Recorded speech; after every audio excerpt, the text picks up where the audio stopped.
हाँ तो नमस्कार दोस्तों। कैसे आप लोग? आशा हुआ कि आप लोग अच्छा होंगे। तो देखिए, आज हम आपके लिए लेकर आए हैं कूलॉम का नियम लिखे। ये 12th का इलेक्ट्रोस्टैटिक्स के चैप्टर है। इसमें आपको हम कूलॉम के नियम को कैसे लिखे, ये कभी 5 नंबर में या कभी 2 नंबर में पूछता है, तो हम इसको सिद्ध करेंगे। आशा हुआ कि आप लोग को ये अच्छा लगता होगा। और चलिए, तो देर नहीं करते हैं और इसको सिद्ध करते हैं। तो पहले हम लिखेंगे कि परमाणु। क्या लिखेंगे? परमाणु। परमाणु लिख दिए। परमाणु लिख दिए। उसके बाद हमको लिखना है, यहाँ से हमको स्टार्ट करना है। तो पहला स्टेप में था, पहला में कि कूलम के अनुसार, कूलम के अनुसार, कूलम के अनुसार दो आवेशों के बीच, दो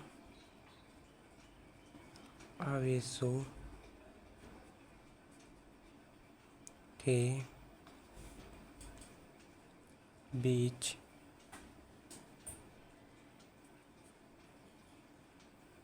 लगने वाला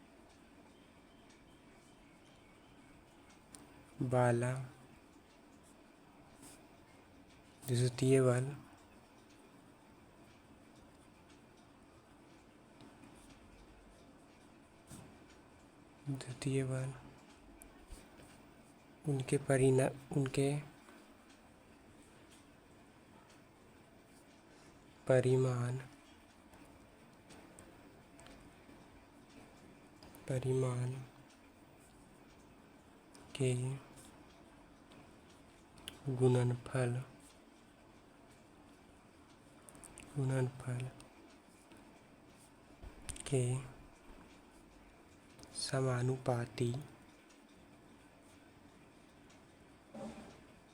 समानुपाती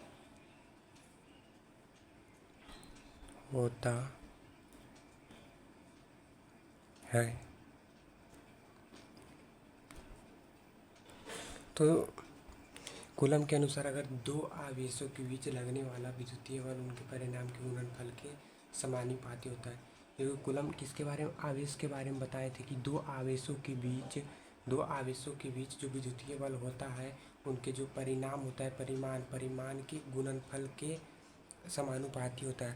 तो क्या बताए थे कि सबसे पहले कि फोर्स, बल, तो F inversely proportional Q1 Q2। F क्या है? बल है। Q क्या है? आवेश है। Q1 एक आवेश है, Q2 एक आवेश है। तो इसको हम समीकरण 1 मान लेंगे। ठीक है। अब दूसरा स्टेप में क्या बताए थे? दूसरा स्टेप में बताए थे कि दो आवेशों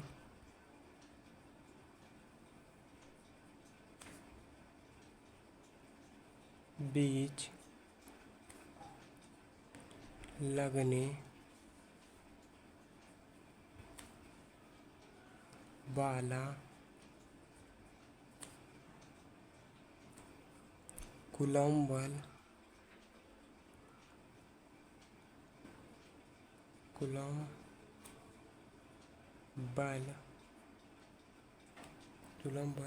उनके बीच के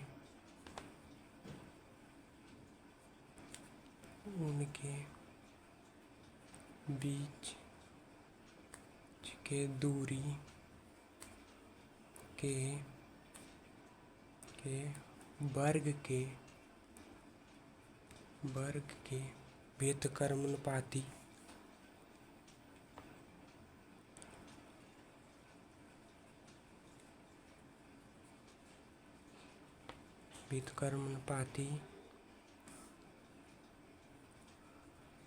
होता है।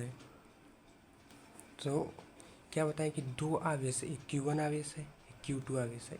Q1 आवेश और Q2 आवेश के बीच में जो लगने वाला कूलम बल होता है, कूलम बल उनके बीच के उनके वर्ग के सीधा मतलब कि वर्ग के व्युत्क्रमानुपाती होता है। व्युत्क्रमानुपाती मतलब देखा जाए तो F इज इनवर्सली 1/r²।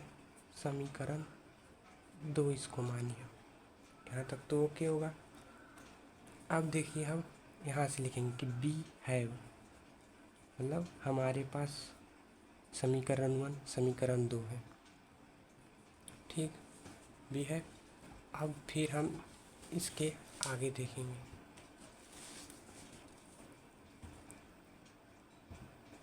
पहला समीकरण हम लेंगे कि पहला क्या था हमारे पास, इन्वर्सली Q1 एंड Q2 समीकरण फर्स्ट था। एंड सेकेंड क्या था, F इन्वर्सली प्रोपोर्शन 1/r² है, ठीक है। अब इसके बाद क्या करना है हमें, इसके बाद हमें क्या करना है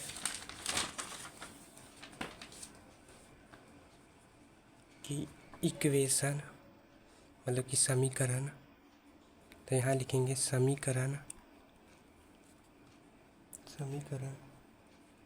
फर्स्ट तथा सेकेंड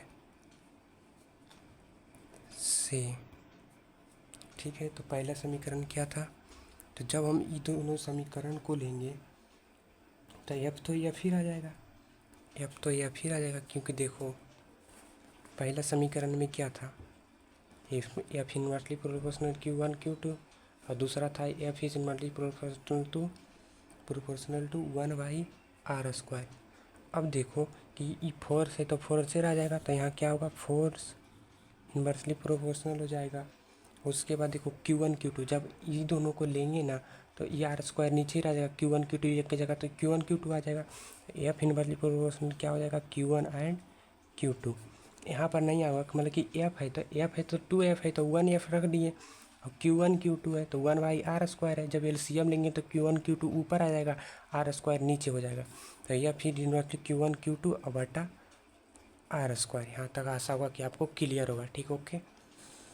अब देखो इसके बाद यहाँ पर लगता है, देखा होगा तुम कूलम वाला मतलब कि नियम में कि F बराबर K Q1 Q2 बटा r²। यहाँ तुम्हें लगता होगा कि ये K कहाँ से ला दिए, ठीक है। तो ये K क्या है, ये K है कि K है एक समानुपाती नियतांक है।